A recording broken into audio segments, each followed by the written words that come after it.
जय भीम जय शिवराय। आज मी शेतामध्ये आहे। आता शेवटच्या टप्प्यामध्ये आलेली आहे शेतीची मशागत। आणि आता हवामान खात्यानुसार किंवा पंजाबराव डग यांच्या याच्यानुसार त्यांच्या अभ्यासानुसार त्यांनी उद्यापासून पाऊस आहे असं सांगितलेले आहे। त्यामुळे आज संपूर्ण शेतीची मशागत पूर्ण झालेली आहे आणि इतरही आमच्या गावातील 95 ते 96% लोकांची शेतीची कामं झालेली आहेत। फक्त आता काहीतरी 1-2-3% राहिलेले आहेत। तरी त्यांनी सुद्धा लवकरात लवकर आज आणि उद्याच्या दिवसामध्ये काम आटोपून घ्यावे, कारण पंजाबराव डग यांनी सांगितल्यानुसार उद्यापासून पाऊस होईल आणि नंतर शेतामध्ये ट्रॅक्टर वगैरे काही येणार नाही आणि शेतीतली कामे मागे पडतील।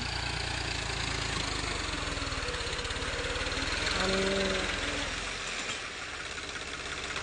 संपूर्ण मे महिन्यामध्ये एप्रिल-मे मध्ये लग्न असल्यामुळे आणि ऊन जास्त असल्यामुळे शेतीतली कामे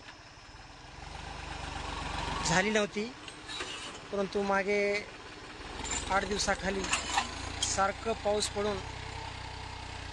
पडल्यामुळे सुद्धा शेतीची कामं करता आली नाही आणि मध्ये 1 तारखेपासून पाऊस नसल्यामुळे शेतीची कामे आता आवरत आली आहेत। आणि एक सांगायचं म्हणजे 1 तारखेपासून मला रोज 1-2 ठिकाणचे लग्नपत्रिका होते, कार्यक्रम होते, परंतु मी त्या कुठल्याही कार्यक्रमाला जाऊ शकलो नाही, कारण की मला शेतीची कामं उरकायची होती, आटोपून घ्यायची होती। म्हणून ज्या ज्या पाहुण्यांनी मला पत्रिका दिली होती त्या पाहुण्यांच्या मी कार्यक्रमाला जाऊ शकलो नाही। त्यामुळे मी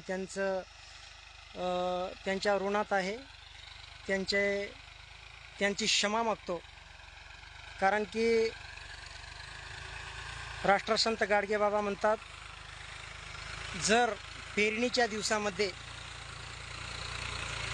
शेतीचे काम करताना तुमच्या पेरणीच्या दिवसामध्ये जर तुमच्या घरी एखादी व्यक्ती वारला तर अगोदर शेतातली पेरणी करा, पेरणी करून येऊन नंतर त्यांची अंत्यविधी करा, असं मोलाचा संदेश या ठिकाणी शेतकऱ्यांना राष्ट्रसंत गाडगे महाराजांनी दिला होता। त्यानुसार मी या ठिकाणी शेतीच्या कामाला जास्त महत्त्व देण्याचा प्रयत्न केला।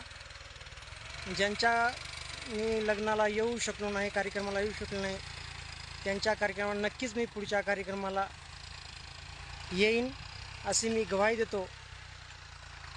आणि ज्यांना शेतीतली कामं राहिलेली आहेत त्यांनी शेतीची कामं करून घ्यावी, एवढंच या ठिकाणी मी बोलतो। जय भीम जय शिवराय।